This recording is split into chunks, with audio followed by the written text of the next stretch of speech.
What happens when the tables turn, and the victim of your cruelty becomes the architect of your reckoning? For years, my wife, Claire, wielded her charm and sharp tongue like a weapon, leaving scars on those she deemed beneath her. I watched, complicit in my silence, as she dismantled the confidence of her childhood friend, Emily, with relentless mockery.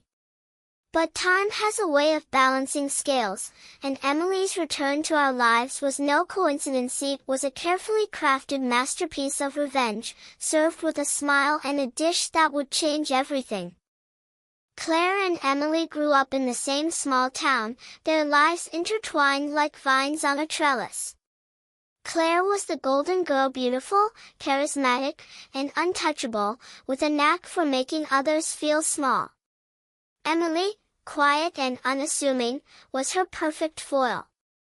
She was the girl who wore hand-me-downs, who stuttered when nervous, who never quite fit in. Claire saw her as an easy target, and for years, she chipped away at Emily's spirit. At school, Claire would mimic Emily's stutter in front of their classmates, earning laughs while Emily shrank into herself. She'd accidentally spill juice on Emily's sketchbook, ruining her drawings, or spread rumors that turned their peers against her.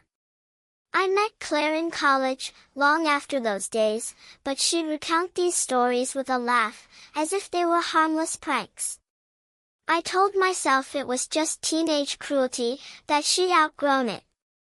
But deep down, I knew Claire hadn't changed. She just found subtler ways to assert her dominance. We built a life together in the city, where Claire's charm landed her a high-profile job in marketing. I worked as a financial analyst, content to let her shine while I stayed in the background. Our marriage was comfortable, if not passionate, built on shared routines and unspoken agreements.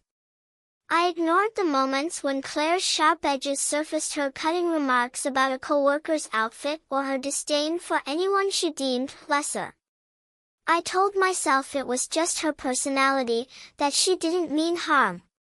But then Emily re-entered our lives, and everything I thought I knew about my wife unraveled. It started with an invitation to the grand opening of a new restaurant downtown, Eclat. The card arrived in a sleek envelope, addressed to both of us, with a handwritten note, "Claire and Tom, I'd love for you to join me in celebrating my new venture. Emily." I was surprised Claire even remembered her, given how dismissively she spoke of her old friend. "Emily," she'd scoffed, tossing her hair. "That mousy girl who couldn't string a sentence together? Wonder how she scraped together enough to open a restaurant." Her laugh was sharp, but she agreed to go, curious to see how Emily had crawled out of her hole. The night of the opening, Eclat was a vision of elegance, polished wood, soft lighting, and the hum of anticipation.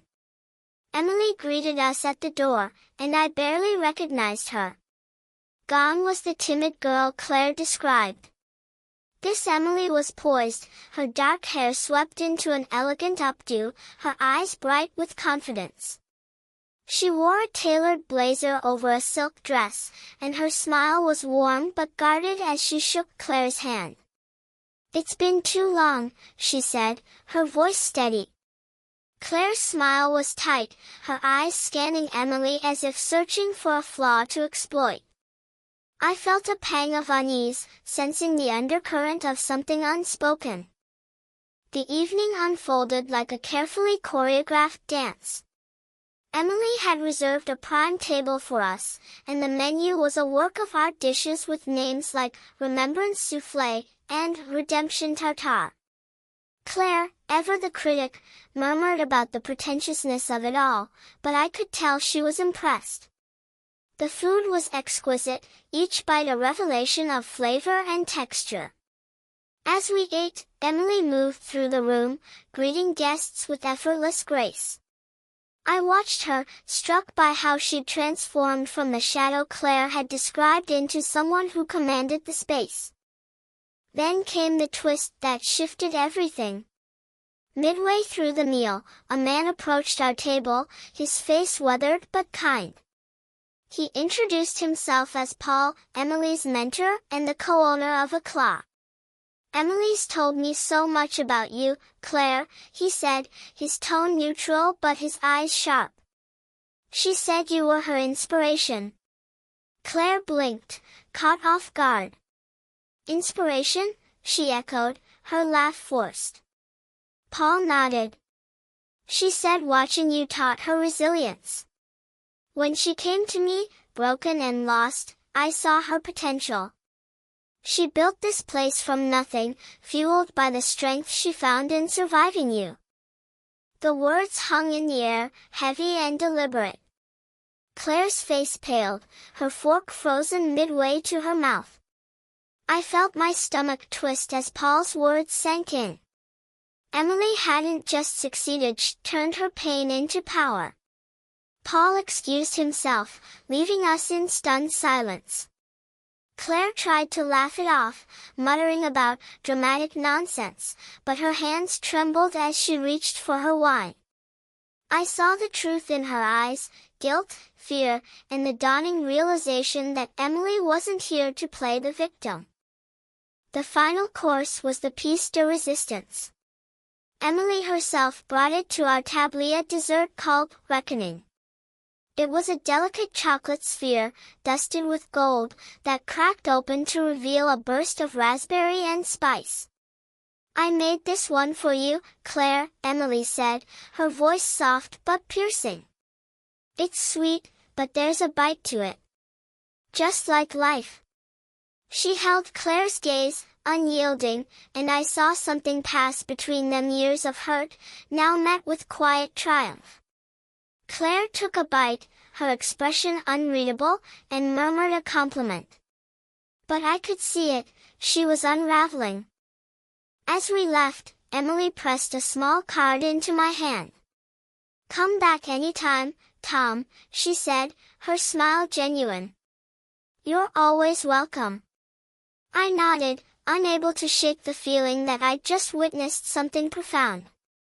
In the car, Claire was silent, her usual bravado gone. For the first time, I saw her not as the untouchable queen but as someone who'd built her throne on the pain of others and now faced the consequences. Weeks later, Eclat became the talk of the city, its success undeniable. Emily's story spread not the details of her past, but her rise from obscurity to culinary stardom. Claire, meanwhile, grew quieter, her sharp edges dulled. One night, she sat me down, her voice barely above a whisper. "I didn't mean to hurt her," she said, tears in her eyes. "I didn't know. I wanted to believe her, but I wondered if she was mourning Emily's pain or her own exposure." Emily's revenge wasn't loud or cruel. It was a mirror, forcing Claire to see herself as others did. It was a lesson in resilience, in turning wounds into art. And for me, it was a wake-up call. I'd spent years excusing Claire's behavior, convincing myself it was harmless. But seeing Emily, her strength, her grace, her quiet victory, I realized I'd been complicit in my silence. The question now wasn't just about Claire's reckoning, but my own. Could I stay with someone who'd built her life on breaking others? Or was it time to step out of the shadows and find my own path? Emily's Eclat wasn't just a restaurant. It was a testament to survival, a dish served not with malice but with truth. And as I stood at the crossroads of my marriage, I knew one thing, the taste of that truth would linger forever.